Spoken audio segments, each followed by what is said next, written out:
Essa é a aula 4 do Verdades Essenciais e a gente vai continuar o assunto que nós estávamos tratando até aqui, ok? Então, Bíblia na mão, lápis, caneta ou seu bloco de notas, ou seu celular, tablet, computador e vamos estudar a Palavra de Deus.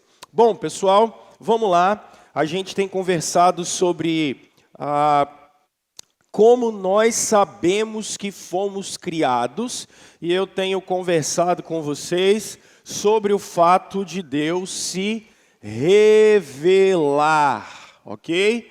Olhando muito bem para a palavra que está escrita aqui, bom, revelar significa tirar o véu. Deus tira o véu para que a gente possa encontrá-lo. E o que eu conversei com vocês nas últimas semanas é que quando Deus tira o véu, quando Ele se mostra, quando a gente consegue vê-lo, Deus se revelou de duas maneiras específicas. A primeira maneira é a revelação geral. Pastor Rômulo, o que é a revelação geral? Primeiro, ela é para todas as pessoas, todo mundo, gente, não tem ninguém que não tenha visto o quê, Rômulo? Não tenha visto, número 1, a criação. Quando a gente olha para a criação, lembrem-se do Salmo 19, quando o texto bíblico diz que os céus vão proclamar a glória de Deus, mas vamos também olhar a providência. E o que a providência diz? O que é a providência? Deus é o Deus provedor. Olhando dois textos, um no Antigo Testamento e um no Novo Testamento. Deus é o Deus provedor, por exemplo, quando Abraão vai entregar o Isaac num sacrifício, e aí o Isaac fala assim: pai, aqui tem lenha, aqui tem fogo, mas cadê o cordeiro? Aí Abraão fala assim: Deus proverá para si. Podemos analisar também, bem rapidamente, Israel no Antigo Testamento. Quando eles precisavam de comida, o maná vinha do céu. No Novo Testamento, a gente observa, por exemplo, o apóstolo Paulo pregando no livro de Atos, no capítulo 14 ou no capítulo 16, ou o capítulo 17, ele em Atenas, o Paulo fala assim: gente, Deus nunca deixou vocês ficarem sem sol, sem chuva, sem alimento. Deus, pessoal, é o Deus provedor. Nesse exato momento da história, por exemplo, Deus está provendo, tá? Através das indústrias, da agronomia, através da agricultura. Deus está provendo tudo, a partir do clima. Não tem nada que Deus não esteja fazendo. E uma terceira maneira é algo que especialmente João Calvino trabalhava como a consciência. E que consciência é essa? É algo que Calvino chamava de semente da religião. Pessoal, não adianta, ateísmo não existe. Não existe ateísmo. Porque nós somos religiosos por natureza. Nós temos a necessidade de saber o sentido da vida, para onde nós vamos, por que estamos aqui. Todos os seres humanos têm isso, é a semente da religião. É aquilo que eu tenho sempre falado com vocês em Eclesiastes, no capítulo 3, no verso 11. Deus colocou a eternidade no coração da gente. Quando alguém não adora o Deus Criador, essa pessoa vai adorar outra coisa. Ela vai adorar político, ela vai adorar ideologia, ela vai adorar algum tipo de coisa. E não precisa necessariamente, quando eu falo adorar, não precisa ser necessariamente Alá ou alguma entidade superior. Pode ser adorar o dinheiro, adorar a beleza, adorar coisas que são palpáveis, materiais. Mas o que é interessante, os seres humanos são religiosos. Todos têm isso. E essa revelação geral, ela existe para mostrar os atributos, as perfeições de Deus. Isso é geral. Mas nós conversamos com vocês na última aula algo muito interessante, que é o fato de existir uma revelação especial. Essa não é para todos. E essa revelação especial, ela tem uma característica que é o fato de ser progressiva. E o que é essa progressividade da revelação? Deus, o Senhor, gradativamente foi se revelando. Como, Rômulo? Bom, ele se revelou com voz. Ele aparece para Abraão em Gênesis capítulo 2 com uma voz, por exemplo. Mas não foi só voz, ele se revelou, por exemplo, através de sonhos. Vocês vão observar, por exemplo, o José vai ter sonho para saber o propósito de Deus. E isso aqui já vai me dizer, se essa revelação geral, que é a criação, a providência e a consciência, ela é para todos e ela mostra que existe um Deus, a revelação especial é progressiva, mas mais do que isso, ela vem mostrar o propósito de Deus, o que Deus quer. Então ele também foi mostrando isso através de voz, sonhos, mas uma coisa chamada teofania, phaneros, manifestação de Deus. Você vai se lembrar, por exemplo, lá no livro de Gênesis ainda, quando alguns homens aparecem para o Abraão. Deus, é uma manifestação de Deus. Deus se manifesta de uma maneira que eles podiam ver. Você vai lembrar, por exemplo, em Êxodo, no capítulo 2, quando Deus vai aparecer, 2:3, quando Deus vai aparecer, por exemplo, pro Moisés, ele vai aparecer numa sarça ardente. É uma phaneros, é uma fania, é uma manifestação de Deus. Mas Deus também apareceu através de profecias. Quando a gente olha, por exemplo, o livro, como eu falei com vocês na última aula, do Jeremias, a expressão ali é, veio a minha palavra do Senhor, a palavra de Deus me amassou. Aquele cara recebeu a inspiração. Pedro vai dizer para a gente, na segunda epístola dele, que nenhuma profecia foi dada para nós, da parte de homens, veio a ele a palavra do Senhor. Então, através de profecias. Mas, pessoal, o mais interessante aqui é o seguinte, o ápice da revelação de Deus, o cume do monte, o lugar mais alto da revelação de Deus é Cristo. Isso vocês não podem esquecer. Por exemplo, em João capítulo 15, Jesus diz assim, quem vê a mim, vê o Pai. Nós somos a mesma coisa. Mesma coisa aqui em qual sentido? Jesus está dizendo, eu vim revelar o Pai. Quando vocês chegam no próprio Evangelho de João, vocês observam o João dizendo, no princípio era a palavra estava com Deus e a palavra era Deus. Quando a gente chega em Colossenses, a gente observa no capítulo 1, Paulo dizendo assim, porque nele habita corporalmente toda a plenitude da divindade.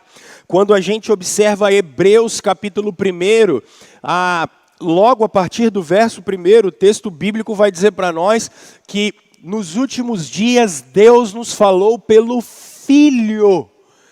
Ou seja, pessoal, Cristo é a revelação máxima que a gente pode ter do ser de Deus. Quando a gente olhar Jesus Cristo naqueles 4 evangelhos, por exemplo, ou no livro de Atos, na aparição dele, ou no livro de Apocalipse, na aparição dele para João, gente, aquilo ali é a manifestação do ser de Deus. Cristo é a palavra de Deus encarnada. Agora, como eu falei com vocês na última semana, esse mesmo Cristo, que é a palavra de Deus encarnada, ele, por exemplo, vai dizer algo muito curioso, e é sobre isso que eu quero me deter nessa parte da nossa aula, da nossa exposição.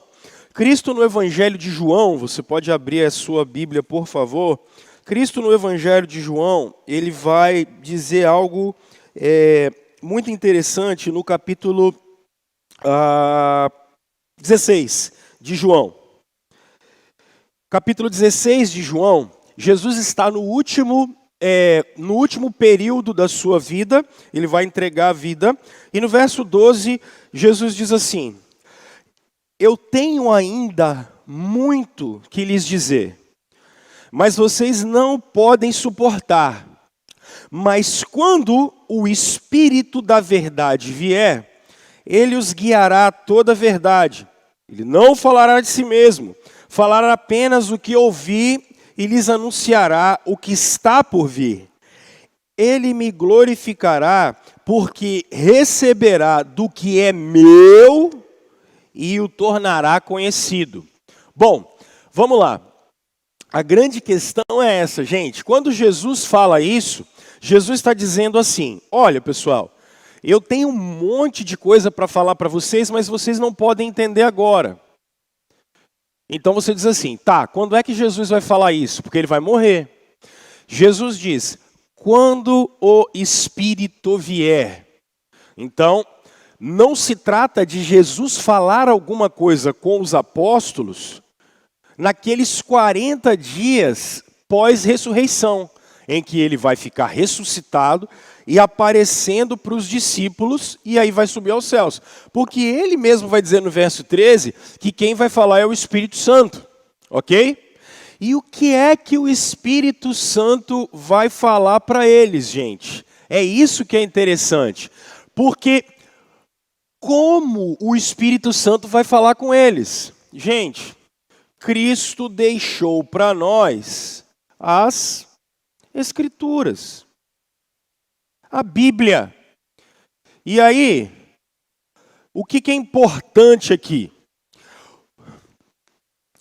O que é que Jesus está querendo dizer? Quem vai continuar a obra do que recebeu de mim é o Espírito. Então, percebam como isso é algo bíblico quando Paulo vai falar para o Timóteo, por exemplo, na segunda carta a Timóteo, Paulo vai dizer o seguinte, segunda carta de Paulo para o Timóteo, ele vai dizer o seguinte, olha só, verso 16, quando ele diz assim, capítulo 3, 2 Timóteo 3,16. Primeiro verso 15. Porque desde criança você conhece as sagradas letras. O que são as sagradas letras? A Bíblia. Naquele contexto, a Bíblia hebraica. As sagradas letras. Eu vou falar da inspiração daqui a pouco. Desde criança você conhece as sagradas letras. Isso aqui é importante, porque o método de revelação e de inspiração ele é muito importante. Deus se revelou através de palavra, que foi escrita. As sagradas letras, que são capazes de torná-lo sábio para a salvação. Percebe? A revelação geral não te torna sábio para a salvação. Se eu entrar dentro de um laboratório e começar a estudar física, geologia, num laboratório de humanas, aí, numa biblioteca, e começar a estudar história, geografia, eu não vou conseguir ser sábio para a salvação. Porque o que é que vai me levar até a salvação e o propósito de Deus? A revelação especial, Cristo, Deus se manifestando. E aí ele vai continuar dizendo o seguinte, mediante a fé em Cristo Jesus. Toda a Escritura é inspirada por Deus. Toda a Escritura a expressão é soprada. Percebam que o próprio Pedro, em 2 de Pedro, ele vai dizer isso. Observem comigo a carta de Pedro. Quando o próprio Pedro vai reconhecer isso, quando ele mesmo fala, no capítulo 1 da segunda carta dele, no capítulo 1, Pedro vai dizer assim, no verso 21, 2 de Pedro 1, verso 21, pois jamais a profecia teve a origem na vontade humana, mas homens falaram da parte de Deus, impelidos, inspirados, jogados pelo Espírito Santo. É isso que Jesus está dizendo. Agora, é muito fácil e tranquilo a gente falar, por exemplo, assim, tá bom, Rômulo, o Pedro está falando de profecia, o Paulo está falando de profecia quando ele fala para o Timóteo, então nós podemos falar que o Antigo Testamento é inspirado, ok? É uma boa dúvida. Só que a grande questão é como o Senhor Jesus lida com a Bíblia. Isso aqui é importante. Como é que Jesus lida com a Bíblia? Olha, por exemplo, Mateus capítulo 22, ele diz assim, Mateus capítulo 22, os saduceus vão conversar com Jesus sobre a ressurreição dos mortos. Quem é que Jesus vai citar? Olha o verso 9. Jesus respondeu: vocês estão enganados porque não conhecem as Escrituras nem o poder de Deus. Na ressurreição, mas especialmente, olha o verso 32.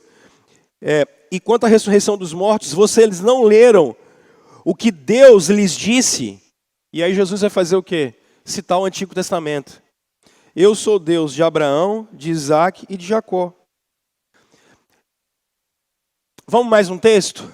Lucas, ou João 10, mas vamos em Lucas. A gente pode dar uma olhada. Lucas capítulo 10, acho que é um texto que a gente pode trabalhar aqui. Lucas capítulo 10, o Senhor Jesus vai falar com a gente sobre a Escritura também. No verso, deixa eu só confirmar aqui qual verso, que a gente já adianta, senão as muitas letras me fazem delirar. Desculpa, João capítulo 10, perdão pessoal, João capítulo 10, Jesus vai dizer isso aqui, por exemplo, no verso 35, olha o verso 34 e 35. Jesus lhe respondeu: não está escrito na lei de vocês, eu disse, vocês são deuses? Se ele chamou deuses aqueles a quem veio a palavra de Deus, percebe? Jesus está chamando o Antigo Testamento de palavra de Deus, ok? E agora Jesus vai falar algo mais incrível, e a Escritura não pode falhar.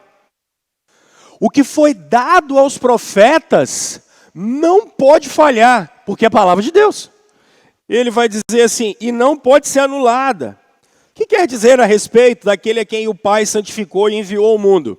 Meus irmãos, como é que Jesus trabalha a palavra, como é que Jesus trabalha com o Antigo Testamento? Como palavra de Deus. Isso aqui é importante, porque nos últimos tempos, e a internet é muito interessante, que tem ensino para tudo, e me perguntaram isso um dia desse, peraí, mas a palavra de Deus é Jesus ou a palavra de Deus é a Bíblia? Bom, eu podia deixar Jesus te responder. Jesus vai dizer que a Bíblia é a palavra de Deus. Então, para Jesus, essa é uma pergunta que não existe. Há uma corrente teológica, da teologia dialética, do Karl Barth, que por sinal é muito ruim, é horrorosa. E ela vai dizer exatamente isso. Não, a palavra de Deus é Cristo. É claro que a palavra de Deus é Cristo. Só que Cristo está dizendo que a Escritura é a palavra de Deus.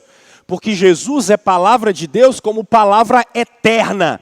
Como aquele gerado do Pai eternamente. E a Escritura é o que Calvino dizia, a palavra de Deus acomodada.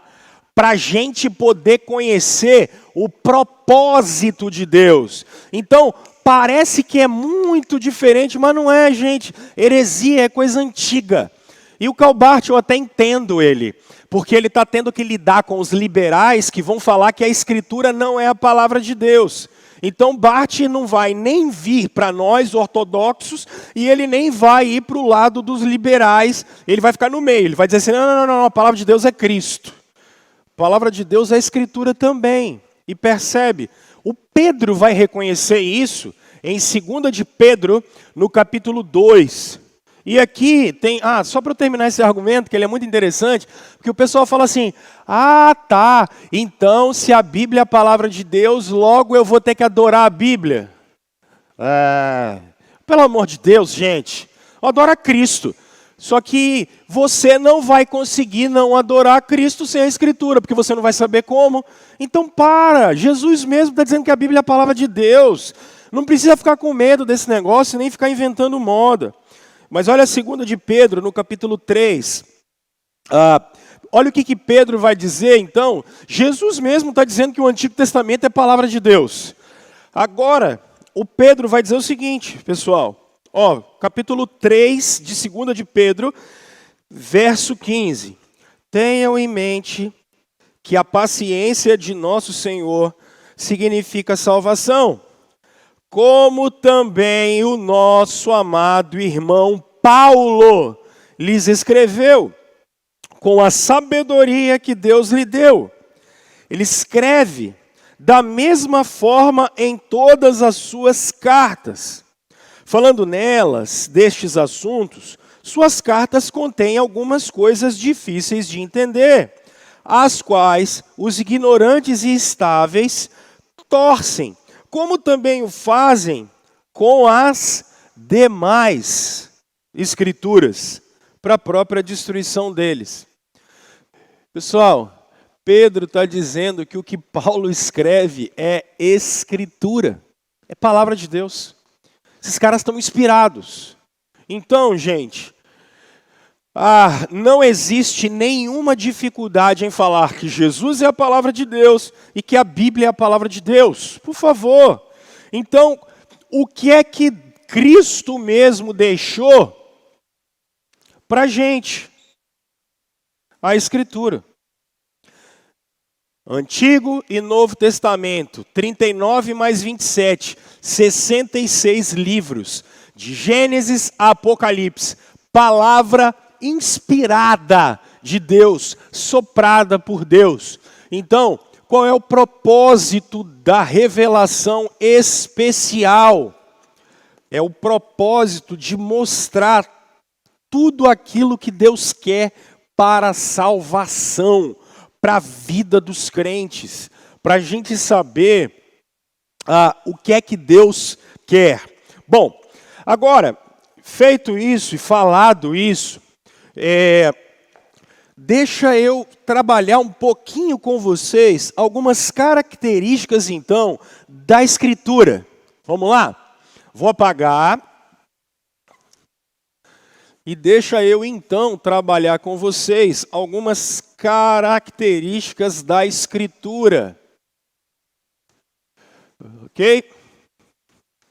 Vamos lá. Características da Escritura. Dentro da teologia, a gente chama isso aqui de bibliologia. Bibliologia. Vamos lá, pessoal. Primeiro lugar, a Bíblia tem algumas características, como revelação de Deus, que são necessárias para a gente poder compreender algumas coisas. Número 1. Algumas pessoas têm uma dificuldade em relação ao texto. Ao texto. Aqui eu vou falar de duas coisas, alta crítica e baixa crítica, ok? O que eu quero dizer com isso? Algumas dúvidas que às vezes surgem para a gente é assim, Rômulo, mas foi o Moisés que escreveu, foi o Josué que escreveu. E isso é importante, como eu já citei na última aula para vocês, só um texto aqui, Josué capítulo 24, por exemplo, vai mostrar a progressividade da revelação. Josué 24, o texto bíblico vai dizer para nós o seguinte no verso 26. Josué registrou estas coisas no livro da lei de Deus. Josué, por exemplo, pegou Gênesis, Êxodo, Levítico, Número e Deuteronômio, que já estava lá, que Deus manda Moisés escrever o tempo todo, e agora ele bota Josué. E o cânon vai sendo formado, a escritura vai sendo escrita e formada gradativamente. Só que aí o pessoal fala assim: ah, não, ô Rômulo, tem uma diferença muito grande entre o texto que o Moisés escreveu, o Josué escreveu, o Davi escreveu e nós. Percebe? A dúvida é muito interessante, porque, olha só, o Davi teria escrito o texto dele, alguns salmos e tal, 1000 anos antes de Cristo.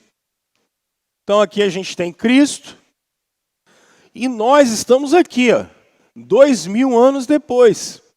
Então a galera fala assim: ah não, olha só cara, são 3000 anos de diferença. Esse texto não é um texto confiável. Se a gente botar o Moisés, então, nós vamos rodar mais 500 anos para trás. Aí você fala assim: ah, não, cara, um texto de 3.500 anos para trás? Ah, não. O apóstolo Paulo ou Pedro, eles estão aqui, em 100 anos depois de Cristo. Aí você fala assim: ah, não, Rômulo, poxa, olha só, é um texto com 1.900 anos de diferença. Nossa, não dá, né? Não dá para confiar nesse texto. Será? Bom, vamos lá, gente. Então vamos pensar no seguinte. Até o século IX depois de Cristo, os melhores textos que a gente tinha eram desses caras do século IX depois de Cristo, ou seja, de 900 anos depois de Cristo. Então o pessoal falava assim: olha, é muito tempo, 1900 anos.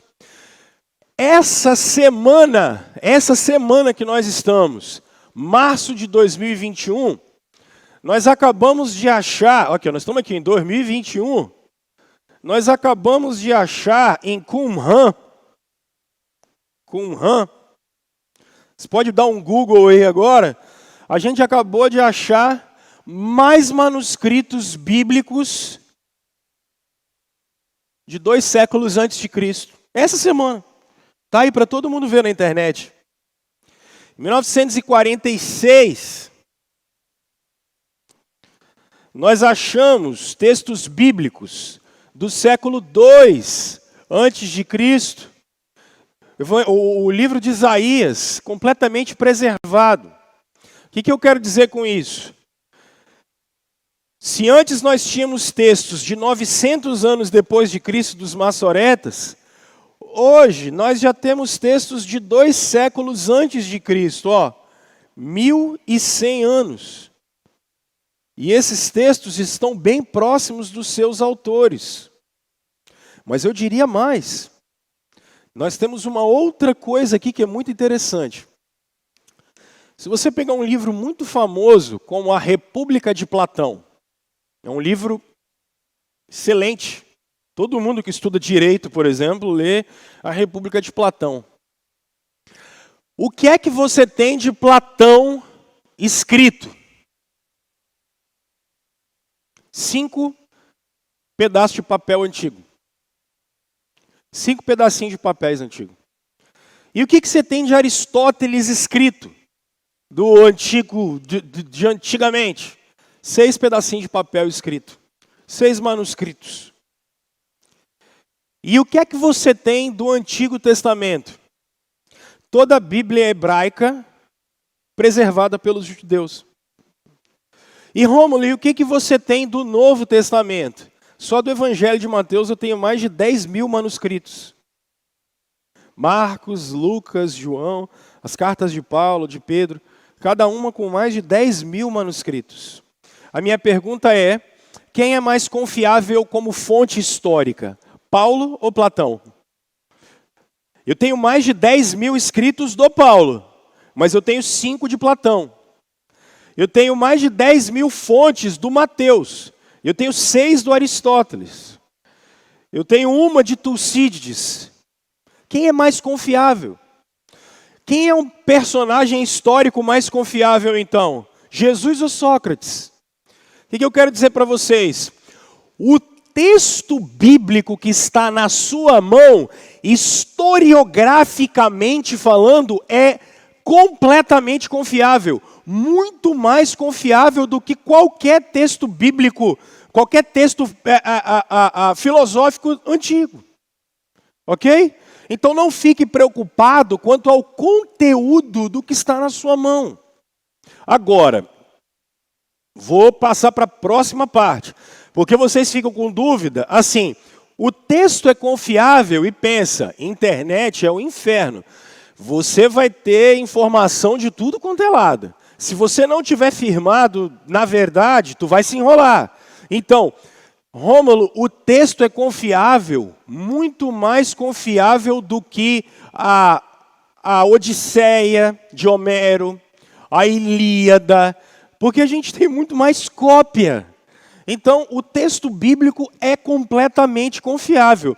O Antigo Testamento, porque os judeus faziam isso, e o Novo Testamento, porque está na nossa mão, está na nossa cara. A própria igreja antiga copiava isso. Por exemplo, o Orígenes é um pai da igreja do 3º século, e o Orígenes tem toda a Bíblia citada nas suas obras, como está na sua mão agora, menos 14 versículos. Então, o que eu quero dizer com isso? O Orígenes citou a Bíblia toda há 1.700 anos. A Bíblia toda, menos 14 versos. A fonte é um cara chamado Norman Geisler, que é um excelente livro chamado Introdução à Bíblia, que você pode estudar a partir dele. O que eu quero dizer para vocês, pessoal? A Bíblia que está na mão de vocês ela é extremamente confiável. Ok? Então não tenha dúvida do texto e da qualidade do texto, especialmente da veracidade do texto. Agora, vamos olhar uma outra coisa, uma vez que a gente já conseguiu comprovar que o texto que está na mão de vocês é confiável. Então, já que eu posso confiar nesse texto, deixa eu dar uma olhada em algumas características dele.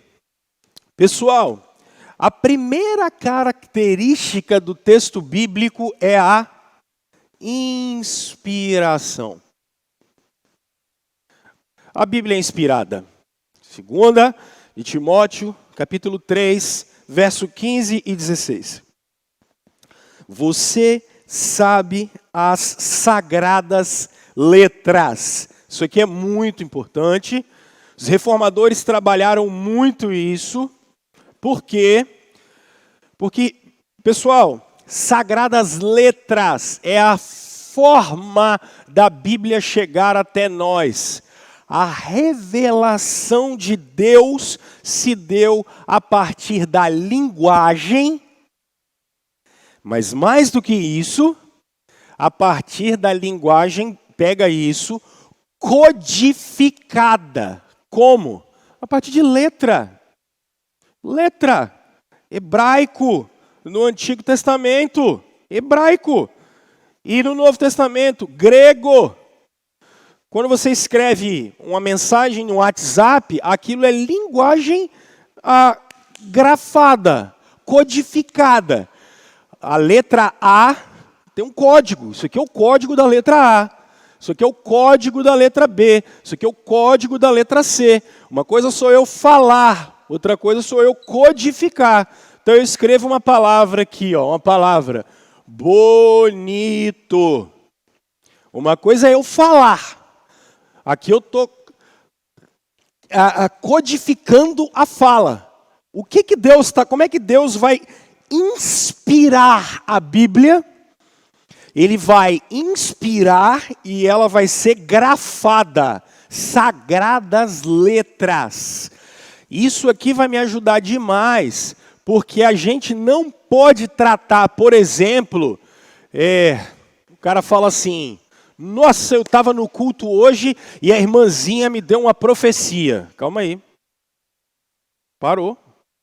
A gente estava lá numa reunião de oração e estava o poder de Deus e aí alguém foi lá, se levantou e falou uma profecia. Parou. O que é profecia? Sagradas letras. Isso aqui é profecia.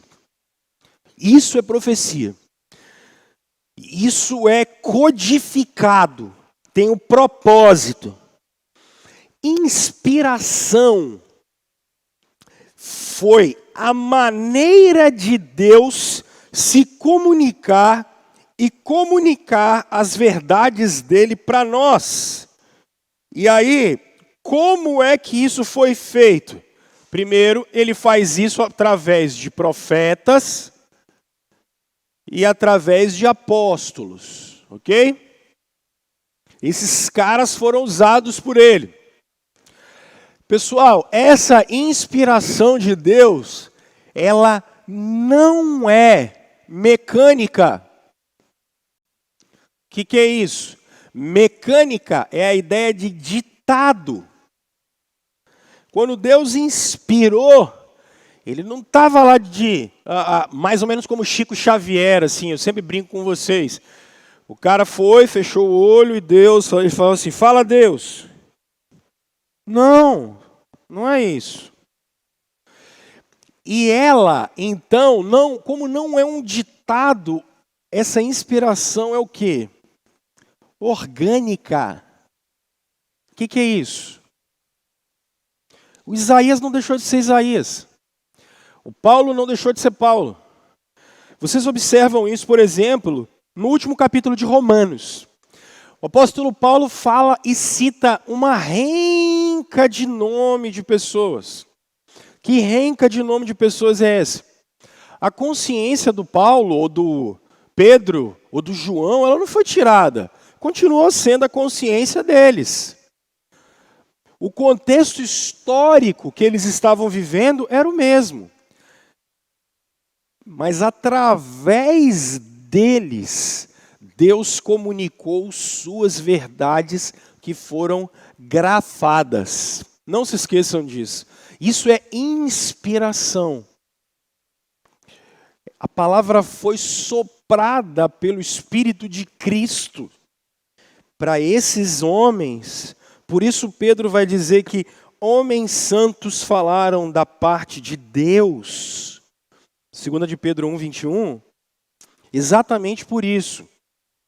Mas, uma outra coisa então, se a Escritura é inspirada, uma outra coisa que a Escritura é inerrante.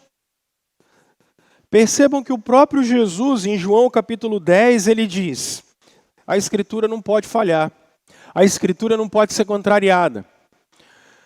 Aí você diz assim, Rômulo, o que quer dizer que a Bíblia é inerrante? Gente, a Escritura é inerrante, anota isso, por favor.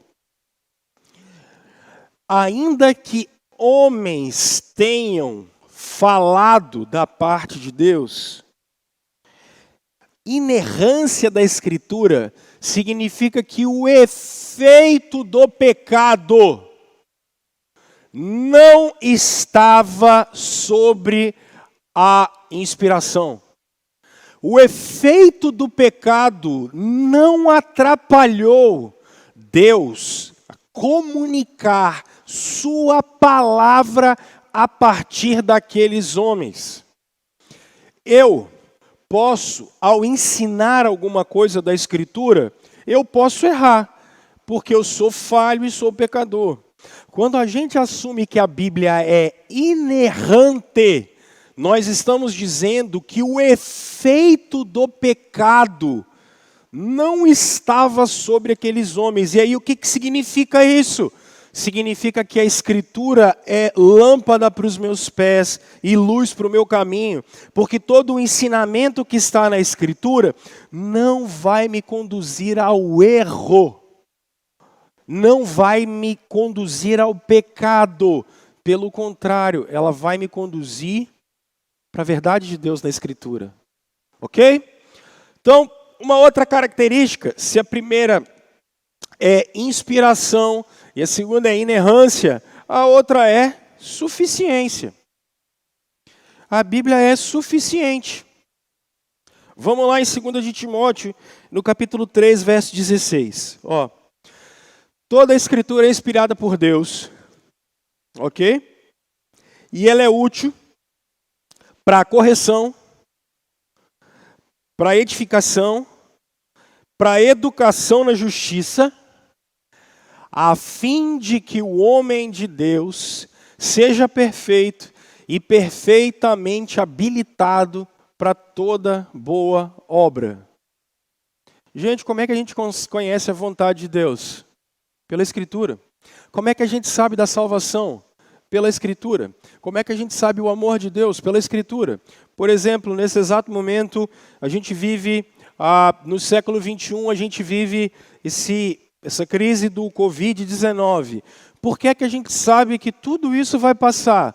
Porque a Escritura nos afirma a soberania de Deus e que Ele está no controle de tudo, e acima de tudo, de Jesus Cristo.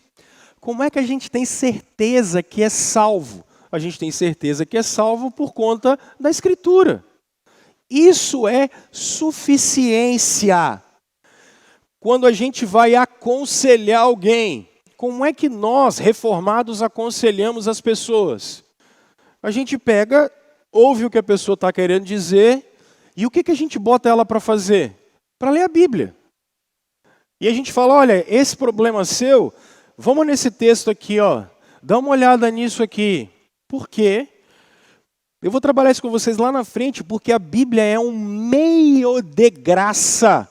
É como Deus opera a sua graça de maneira efetiva. É a Escritura falando. E quando a Escritura está falando, é Jesus falando.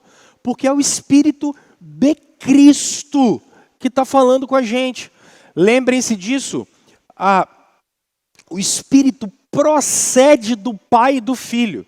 João 16, como nós lemos, Jesus está dizendo, o Espírito vai falar do que ele ouviu de mim. Se você quer ouvir a voz de Jesus hoje, ouça a voz de Jesus através da Escritura. Nossa, eu queria tanto ouvir a voz de Deus, leia a Bíblia. Ok?